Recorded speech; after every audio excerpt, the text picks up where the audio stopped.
Bret Bielema continues to clean up recruiting, landing a top 2025 target. But is he a top 25 coach in college football? Locked on Illini. Let's go.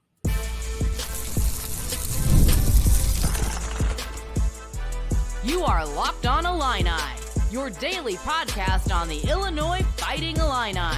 Part of the Locked On Podcast Network, your team every day. Welcome back to Locked on Illini. We got a packed show for you today. We're going to be talking about wide receiver Brayden Trimble committing to the Illini yesterday. And we'll also be bringing on the famed Big Ten Ted to talk about Bret Bielema's place in the college football coach hierarchy. CBS Sports obviously released a list of their top 25 head coaches, and Bret wasn't on the list. Does he deserve to be? We're going to be talking about it. But first, I wanted to once again thank you for making Locked on Illini your first listen every day. We're free and available wherever you get podcasts and on YouTube. Part of the Locked On Podcast Network, your team every day. Obviously, brand new channel. If you don't mind, look at your bottom, hit that like button, hit that subscribe button. Really helps me out, and it really shares this content to other fellow Illini people who might be interested. And so I would really appreciate that. First off, we're going to go ahead and talk about Bret Bielema landing class of 2025 wide receiver Brayden Trimble from Mount Zion. He's a junior who chose Illini over Wisconsin, Iowa, Iowa State, Michigan State, Minnesota, Nebraska, Northwestern, and Arkansas. Oh, and also Ole Miss and Auburn. Now, those are some big, big names, but I don't think that's the important part here. What I love about this is, again, the fact that he's from Central Illinois, something that Bret has basically been cleaning up ever since he was hired here. It's well known that Lovie Smith basically at one point just kind of stopped recruiting the state. There was very little communication between Lovie and the staff that we have all across the state, even famed high school coaches in the Chicago area saying Lovie hadn't talked to them or visited them in the last 2 years of his tenure. That was a relationship with the state that was broken. And if you're a program like Illinois, you need to build your foundation with players that are coming from within your state. Especially Illinois, being a Big Ten school, we tend to produce bigger boys. You know, it's like the Iowas, like the bigger, hulkier offensive linemen. Like, we have those talents here. And yet it was other teams in the Big Ten that were acquiring that talent. There was no sort of fence whatsoever that we built. Whatever another team program wanted from the state of Illinois, they came and got, because the University of Illinois simply wasn't trying very hard. And the local high school coaches noticed that. But with Bret famously made hundreds of phone calls within the first couple of days of him being hired at Illinois, because he understood that concept. He understands that Illinois isn't a national brand. This isn't a brand where a kid's going to wake up in Florida and be like, oh, I want to go to Illinois. That's not what this is about. The bulk of our foundation of talent needs to be from within the state. And the first thing he did was build up that relationship with local coaches. And you know what? It's working. Back to Brayden Trimble, he's a top 20 prospect in the state, which again is huge for Illinois, because there was a couple consecutive seasons that we weren't getting Illinois talent, period, much less top 20 talent. As a junior, he had 69 receptions for 981 yards and 12 touchdowns. As a sophomore, he had 76 catches for 1,134 yards and 12 touchdowns. So Trimble continues to be another asset that Illinois has accumulated, and what's going to end up being a very small prep recruiting class, at least. He's the sixth commit of the class of 2025, and for the most part, it was, from what we've gathered, the offensive coordinator, Barry Lunny Jr., and new wide receivers coach, Justin Stepp, who kind of led the charge to get Trimble in the blue and orange. Obviously, Bret, we landed Terrence Brooks last week. We landed defensive lineman Gentle Hunt off the transfer portal a couple days ago. So we've been working the transfer portal, but it's nice that this staff hasn't really stopped recruiting preps either. And Thimble's a huge guy. He's one of the main guys that we were kind of going after. Thimble falls in the line of names like Aiden Lawfrey, Caden Fegan, Matthew Bailey, as talent from the middle of Illinois that we are keeping here within state. And again, this is not a talent that, we were the only Power 5 offer. No, not at all. This was a player that, Nebraska, from what I've gathered, was making a hard push for. This is a player that a lot of other Power 4 teams were aggressively trying to pursue. And to lock up this recruitment this early, I think is a huge boon in Bret Bielema's staff, in his hat, and one that I'm really glad that they were able to.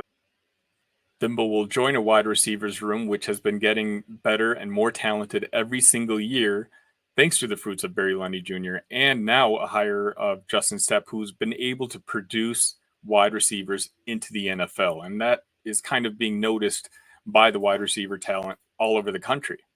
Now, we're still waiting word on one more elite wide receiver. Obviously, I'm talking about Zachary Franklin, the former wide receiver from UTSA. And last year, he played a couple of games for Ole Miss. Now, obviously, Franklin, his former offensive coordinator, Barry Lundy Jr., is here at Illinois. Franklin came here to visit a couple of days ago, and he left without committing. But according to most of the premium information you find everywhere, Zachari's kind of kept his recruitment very quiet. And while he doesn't have any visits lined up, I still don't have any information or any sort of idea what he's thinking right now. And I think that's kind of by design. But regardless, we know Bret and staff is not done recruiting. They'll probably be going after a couple more guys on the defensive side of the football. And after this break, we're going to be talking about Bret Bielema and whether he's a top 25 coach in college football, or at the very least, where he lands in the Big Ten Conference, otherwise also known as the cradle of coaches. But first, when you're hiring for your small business, you want to find quality professionals that are right for the role. That's why you have to check out LinkedIn Jobs. LinkedIn Jobs has the tools to help find the right professionals for your team faster and for free. On LinkedIn, 86% of small businesses get a qualified candidate within 24 hours. Hire professionals like a professional on LinkedIn. Post your job for free at linkedin.com/lockedoncollege. That's linkedin.com/lockedoncollege to post your job for free. Terms and conditions apply.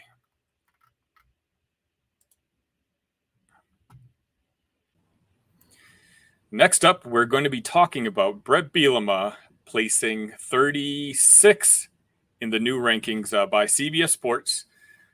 Every year, annually, they essentially line up what they list the top coaches in college football. Now, Bret last year was number 21, and he's fallen 15 points this year. And it kind of makes sense with the somewhat disappointing year that Illinois had. But to help me discuss this, I'm bringing on my dear friend, there we go, Big Ten Ted. Ted, how are you doing today? I'm doing great. It is a great day to be talking Illini. They are swinging the bats, getting ready to take home a Big Ten baseball championship right after the great season that they ended up with. We're going to be talking some football today, so it's a great day to be in Illini country. It's been a lot of fun, especially on the diamond. But, Bret Bielema is doing some work on the football side, too. But before we get started with that, Ted has graciously decided to join us pretty much on Tuesdays. Ted, if you're not already following his YouTube show, does a fantastic job covering the Big Ten. And he'll be joining me on Tuesdays for the most part, giving us a perspective of what's going on outside Illinois in the Big Ten world. Is that right, Ted? Absolutely. I'm excited for BT3, Big Ten, Ted, Tuesdays, baby. I'm excited to be here, Sonny. We've been talking offline for a good amount of time. Love the work you do on this show and many others. So obviously a pleasure to be with you here on Tuesdays here, hopefully from here on out. Love it. Okay, so Ted, let's just go ahead and get started. You heard my opening. CBS does a rankings every single offseason of the head coaches in both the Power 4 now, and also just college football in general, including the other leagues. Last year, Bret came in at 21, which a lot of people thought was kind of high, but I felt it was justified, especially after the year we just had. But he followed it up with a 5-7 year, a year where there's a lot of games that kind of could have gone either way, and we were just a couple snaps, arguably, from missing a bowl game. But I mean, a lot of football teams around the country are probably saying the same exact thing. So be it. So I'm a little biased. I'm a big Bret guy. I think he's the perfect coach for the Illinois program. So I'm going to give you the floor. 2024, he's ranked at the 36th spot. There's 68 coaches in the Power Four. Is he too high? Is he too low? Or is he just about right? I kind of like where he is. He's actually above PJ Fleck, who's at number 39. In my personal head coach rankings, I had PJ actually a little bit higher than Bret Bielema in this, but it's all subjective, right? It's all based on opinion. I ever since Bret has stepped foot into Champaign, Illinois, he has that program at a higher level. He has raised the floor. Like, you look at the guys like the Tim Beckmans of the world, the Lovie Smiths of the world. I hate to remind everybody in Orange and Blue Nation about that, but he has certainly raised what is acceptable and what is the expectation at Illinois. Like, when you're going down that many spots, and maybe when the Illinois fan base is maybe not as high on him after a 5-7 season, your program's in a good spot, and you have certainly raised what people think of Illinois football and what the fan base expects and what the coaching staff expects in all of this, right? But this is an Illinois program. This is going to be a developmental program. We kind of knew that they would take a drop off last year when you lose that much NFL talent on the defensive side of the football. I kind of like where he's at, right? He's amongst names like Mario Cristobal, pretty good. He's a spot above Mac Brown, pretty good, right around Brent Venables, Hugh Freeze, Mike Elko. That's some good company to be in. And I think Bert is right where he needs to be. And this season is going to be a great opportunity for him to bounce back. This is such a key year, 2024, for Bret Bielema. Okay, you started off and you kind of 5-7 your first year. Then you had a team where I felt that was the best team in the Big Ten West in 2022. They fell down the stretch. And then this last year, you kind of take a little bit of a dip down. Now, what trajectory? Is it going to be more like 2022? Is it going to be more like 2023? 2024 is such a key season to determine where Bret Bielema stands and really what direction this Illinois football program is going on. Will they surprise some people? Will they kind of stay where they're at? I think that's when we'll really know where Bret Bielema is, especially in this new Big Ten with no Big Ten West anymore. Yeah, I agree. Obviously, Bret had that outstanding start with Wisconsin where he was winning Rose Bowls, multiple Rose Bowls. And if you take a look at his records for like the last 10 years or so, both with Arkansas and with Illinois, a lot of those records are finishing right around the 500 level, which, I mean, you would think is just an average coach. But when you also kind of consider the jobs that Arkansas were and Illinois currently is, in particular, the shape that Illinois was in when he took over. Yeah.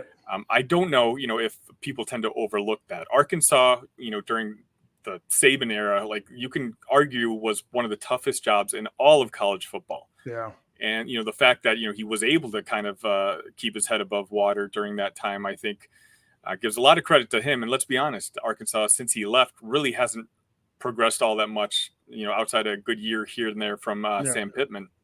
So I don't know. At 36, I guess, is about right. I think I'd probably put him closer to 30. I think for Illini fans, and me in particular, it kind of stings looking at this article and seeing Lance Leipold at 12. Yeah. Just because, Ted, if you recall, when we were going through this hiring process, most of the odds were that Lance was the guy that Illinois was going to hire. Yep.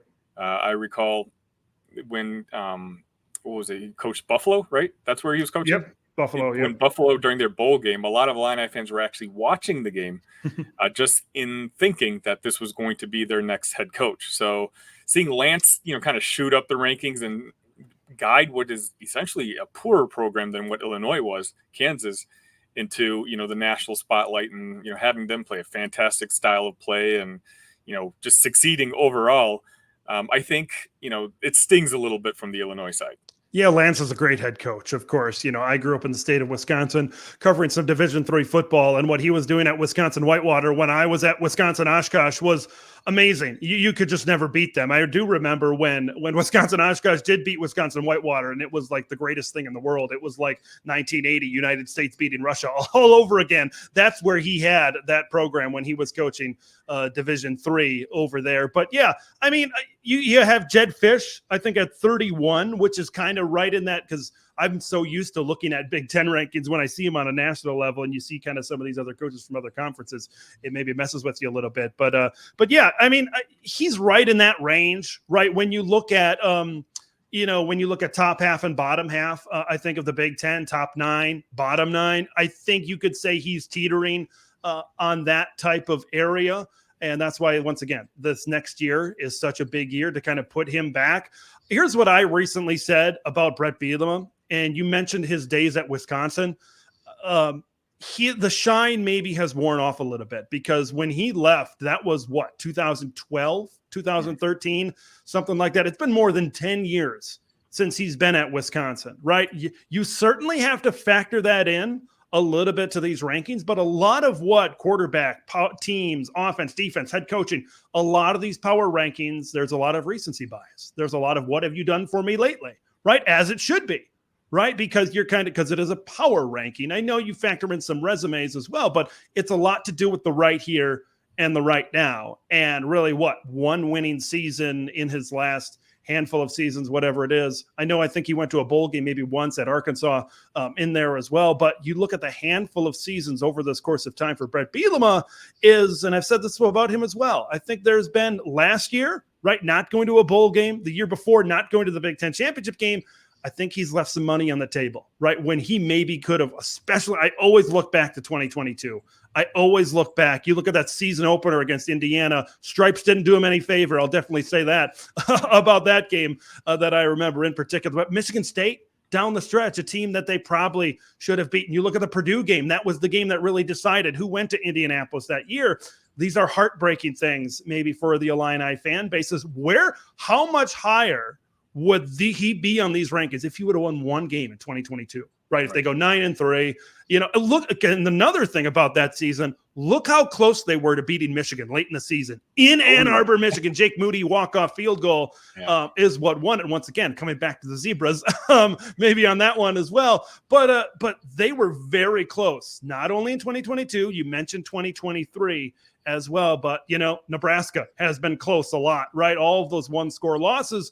At some point, you got to get the job done. He'll certainly have the opportunity to do that this season. I completely agree. And next up, we're going to be talking about where Bret where he's ranked, at least in Ted's rankings, when it comes to the Big Ten coaches. But first, let's get straight to the point. You want to grow your portfolio to deal with the rising costs of inflation, to pay off your debt or your mortgage, pretty much anything standing in the way of you and financial freedom, right? With Yahoo Finance, you can get access to the news, data, and looks that you need in order to help reach that financial freedom. For comprehensive financial news and analysis, visit the brand behind every great investor, yahoofinance.com, the number one financial destination, yahoofinance.com. That's yahoofinance.com. We've talked about where I and you, Ted, rank Bret Bielema in the ultimate, like when it comes to all of college football, but you released your Big Ten rankings, coach rankings at least, a couple weeks ago. Where did you rank Bret? And just kind of run down your list. I'm kind of curious where you who you have at 1, 2, 3, 4, 5, and so on. These are tough rankings. I just want to I got that out of the way 2 weeks ago on May 7th. I'm going to get it out of the way right now because everybody loves to have their own take on rankings.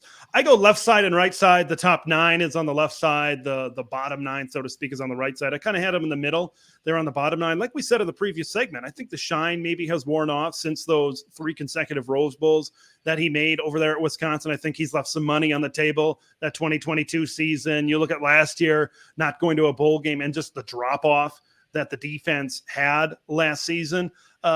I look at Bret and I know he's a good developmental coach. You got to think what he's doing at Illinois. He's going to get back to that bowl type of season as well. But I think and I said this when I released the rankings, which I'll get into kind of the highlights of the rankings here in just a minute. But there's so many good coaches in this conference. Just because Bret Bielema is at number 14 does not mean he's a bad coach. I look up and down this roster. I don't know if there's bad coaches. I think there's unproven coaches. Sure. Okay, Deshaun Foster, very unproven. Ryan Walters, only 1 year. I think still for the most part is pretty unproven. Curt Cignetti at 16, unproven at this type of level. He's proven it at the FCS level. He's proven it at the G5 level, but now jumping up from the G5 to the Power 2, that's a pretty sizable jump right now. So you're going to see, I think, if you see people do coaches rankings from week to week, but most of the people do them from year to year, you're going to see a lot of fluidity. You're going to see a lot of jumping back and forth. Like you see Bret Bielema in the company of someone like Sharon Moore, who, although he's only been a head coach for 3 games and only the head coach on site because Jim Harbaugh was leading practice those week as well. He just couldn't be on site in those games against Penn State, Maryland, and Ohio State as well. But I think Sharon Moore deserves some credit, right? He was the offensive line coach at Michigan, and that is one of the biggest building blocks of the Wolverines and what they've been over the last handful of seasons as well. So I look at him, and I think he deserves some credit for this little dynasty that Michigan has put together, 3 consecutive Big Ten titles. Look at Jedd Fisch. Right, I know he's bounced around and he's only been a head coach for 3 seasons, but he turned Arizona, who was a bad football team. 1 game, 1 win type of team, and just like that, turns them around to a 10-win team. I think those 2 specifically, right, what Sharon Moore has been able to do as an assistant, stepping in and leading the program to 3 consecutive wins. You look at Jedd Fisch, I think that's a lot of that recency bias, right? They've been really good as of late, whereas Bret Bielema, maybe this year took a little bit of a dip down. How about Mike Locksley sitting there at number 11 when Maryland came into this conference before he was the head coach? Those DJ Durkin years, it was just, they were kind of towards the bottom of the Big Ten. And now we're just expecting Maryland to win 7 or 8 games every year. That's the expectation. And I think he's got another team this year that could do that as well. Kind of getting overall to the rankings. Ryan Day, when you go, what is it, 56-8 or something like that, whatever his ridiculous record is. Football is about winning football games, and he's done it more than anybody right now. I know some people, he hasn't beat Michigan. He hasn't won the Big Ten. I get that. I get all those points. But when you win like that, when you recruit like that, it's hard to put anybody else sitting up there at number 1. I had Dan Lanning sitting at number 5, which some Duck fans obviously weren't very happy about, considering what he's doing, maybe putting together the best roster in Oregon history this offseason. Would not surprise me if at this time next year, right, I maybe come on this very program, we might be talking about Dan Lanning at number 2. Right, on this list, because if he puts together a team that plays in the Big Ten title, maybe wins a couple of college football playoff games, gets Oregon over that, I call it kind of that Penn State hump that Oregon has kind of been in, right, where they have really good teams. They just can't seem to win those big games to get to that championship type of level. And then I look at this cluster of Fickle at 6, Matt Rule at 7, PJ Fleck, and Greg Schiano, right? Kind of like how Bret Bielema was put on this earth to coach Big Ten football. I think Greg Schiano was put on this earth to coach Rutgers football. They've been playing football. They played the first college football game, 1869 against Princeton. That one guy has been basically able to win at Rutgers, Greg Schiano, right? It's just, whether it's the Big East version of Rutgers or now the Big Ten version, it should surprise nobody that this team is crawling out of the basement and now they're a 7-16, right? Would not surprise me at all if Rutgers won 7 or 8 regular season games here this season. So Schiano for me is the one who I'm surprised with. I think he's criminally underrated. He is Rutgers naturally, is an insanely tough job, and whenever he's not coaching them, they're winning 2-3 games, if that, a year. Yeah. And even those CBS rankings that I was referencing earlier, he was in the 40s, and I just personally could not believe that. I think he's clearly a top half Big Ten head coach, and I put him in the, honestly, considering the circumstances of the job that he does at Rutgers, I think he's a top 25, if not a top 20 coach in the country. You put him, like, remember that whole Tennessee situation, right? Where he was an assistant at Ohio State. He was going to get hired at Tennessee, and then they didn't make it happen. Let's just put it that way. Like, if Greg Schiano becomes the head coach of Tennessee, he's probably still the head coach of Tennessee, right? I think that was right before Jeremy Pruitt, I think, got hired over there with the Volunteers. So, yeah, that would have probably gone the complete opposite direction of what happened over there with Jeremy Pruitt. But he's such a good coach. He does it his way. I love what Greg Schiano does, and he said this in interviews where he doesn't maybe back up the NIL Brinks truck in terms of recruiting high school into his program.